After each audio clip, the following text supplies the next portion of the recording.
Porto Alegre. Tem que a fonoaudióloga ficar brava se você erra, assim, você tem que voltar nela, ela fazer os Porto Alegre, não pode errar. Vamos dar uma olhadinha nas prováveis escalações de Grêmio e São Paulo para esse jogo de logo mais, um jogo decisivo. Vai ter torcida. Com a volta de torcida. Olha aí, ó, Gabriel Grando, que é o Gabriel Chapecó, né? Chapecó. Sim. Ex-Chapecó. Rafinha ou Sarará, Jeromel, Kahneman e Diogo Barbosa. Thiago Santos, Lucas Silva, Douglas Costa, Campas Ferreira e o Diego Souza ou Borja. Esse é o provável Grêmio do técnico Wagner Mancini para enfrentar o tricolor do Morumbi.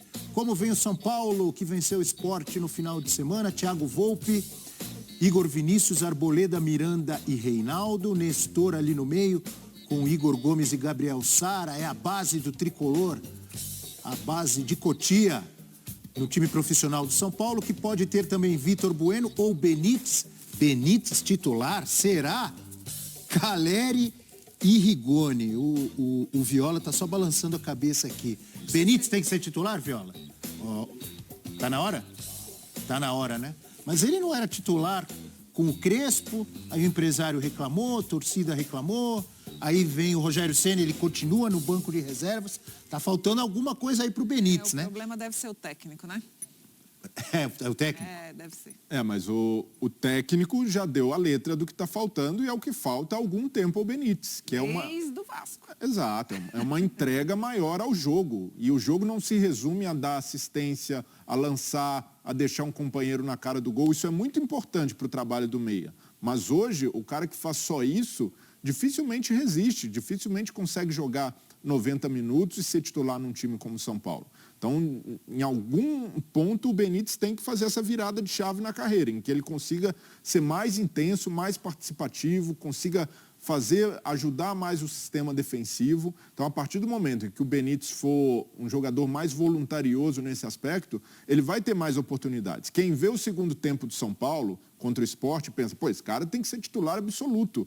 Mas a dificuldade dele manter esse nível de rendimento em 2 tempos é enorme e, como a Ivana falou, já vem desde os tempos do Vasco, foi cobrado pelo Crespo, foi cobrado agora, o Rogério mal chegou e já cobrou esse aspecto do Benítez. Então o jogador também precisa fazer sua autocrítica e evoluir nesse aspecto físico. O que você imagina para esse jogo de hoje?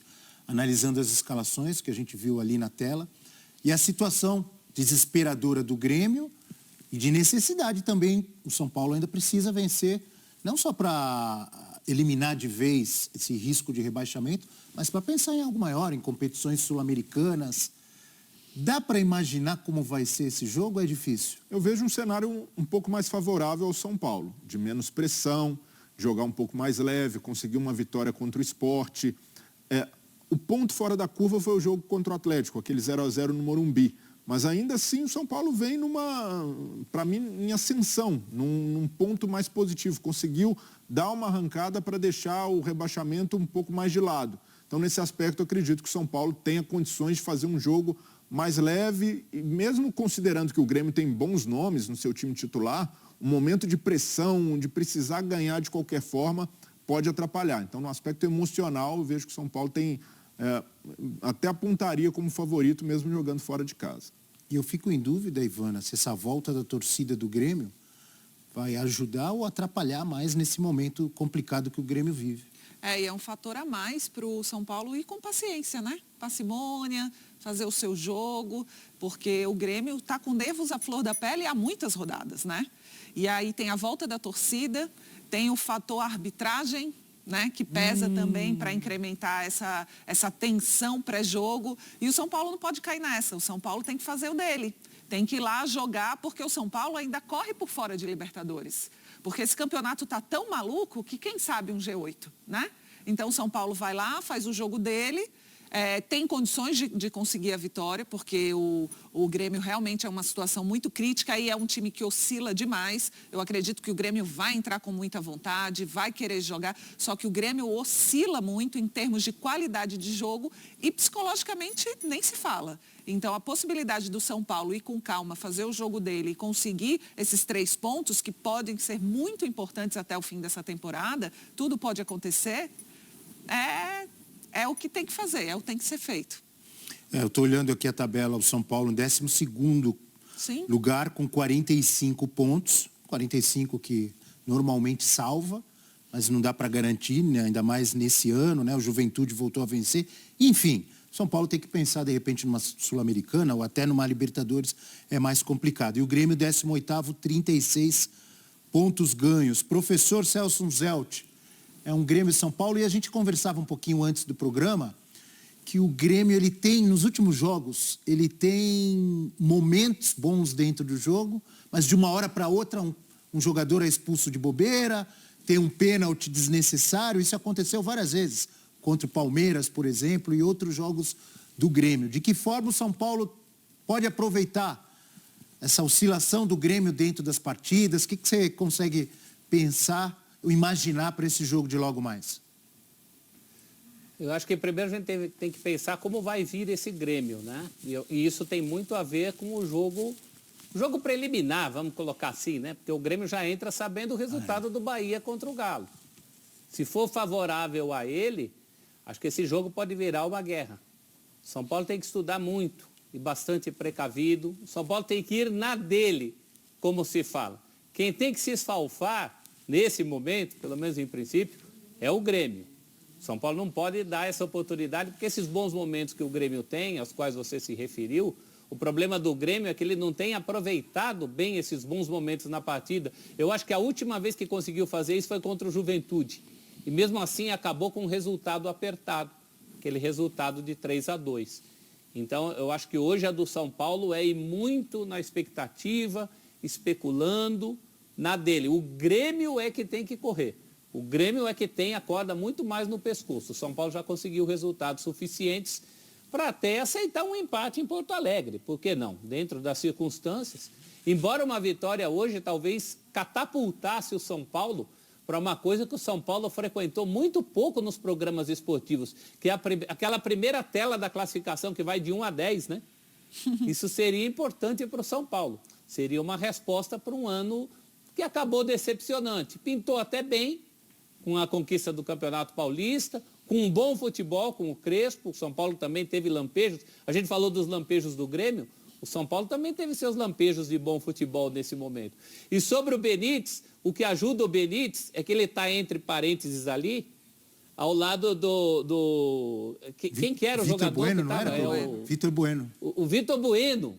O Vitor Bueno, que a torcida não quer ver nem pintada de ouro. Eu acho que é por isso que o Viola quer o Benítez. No fundo, ele não quer é o Vitor Bueno.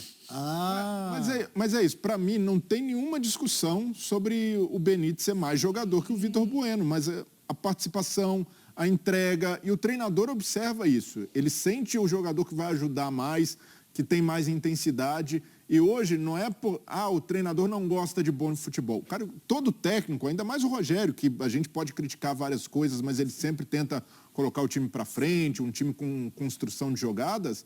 Não dá para você ter um jogador que baixa de ritmo, como o Benítez baixa, de um tempo para o outro. Então, nesse aspecto, o Benítez chegou até... Quando chega ao São Paulo, ele tem uma boa sequência com o Crespo, porque no aspecto físico ele estava melhor, ele estava sustentando mais o bom rendimento. Mas com o tempo, com a temporada, ele não conseguiu segurar. Então, para mim, essa é a grande questão. E o Celso falou sobre o São Paulo ter frequentado pouco o top 10 do campeonato e não fez por merecer, para estar ali. Essa é a verdade. Para mim, o São Paulo, mesmo nesse momento de ascensão, vejo que até é um momento bem mais favorável que o do Grêmio, mas hoje não merece estar na Libertadores. O que o São Paulo fez no campeonato é aquém de times que, com elencos inferiores, conseguiram produzir mais. É o caso do América, o caso do Fluminense, o próprio Ceará. São times que, se a gente comparar o elenco, o São Paulo tem mais qualidade, mas não conseguiu, em momento algum, ter uma sequência como esses times tiveram na competição. Então, vejo que, por mais que a briga hoje não seja contra o rebaixamento, São Paulo está a 1 ponto de salvar definitivamente, vejo que também não fez a ponto, mesmo com o Rogério, de merecer essa vaga na Libertadores. Vamos falar da arbitragem? A Ivana agora há pouco falou um pouquinho, né? Você citou. É o Sávio Pereira Sampaio. E aí, é o mesmo árbitro daquela invasão da torcida do Grêmio, que causou, inclusive, a punição, que foi no jogo, depois do jogo contra o Palmeiras, né? E esse árbitro foi escalado, coincidentemente, para esse jogo de hoje. Com a volta da torcida do Grêmio, né, aos estádios, o Sávio Pereira Sampaio foi novamente escalado para um jogo do Grêmio. O Júlio Casares, presidente do São Paulo, falou sobre isso e a gente vai acompanhar, já temos aí na tela. Causou muita estranheza a escalação do árbitro Sávio Pereira Sampaio para a nossa partida de amanhã com o Grêmio. Afinal, é o mesmo árbitro que apitou o Grêmio e Palmeiras, no dia em que a torcida se irritou com o VAR. Invadiu o gramado e incidentes ocorreram. Incidentes esses que culminaram em uma punição ao Clube Gaúcho. Reputo como uma falta de sensibilidade e discernimento dos envolvidos. Preocupa a possibilidade de o árbitro não ter as condições ideais de trabalho em uma partida tão decisiva e justamente quando o Grêmio volta a jogar com portões abertos. Entrevista do presidente do São Paulo, Júlio Casares.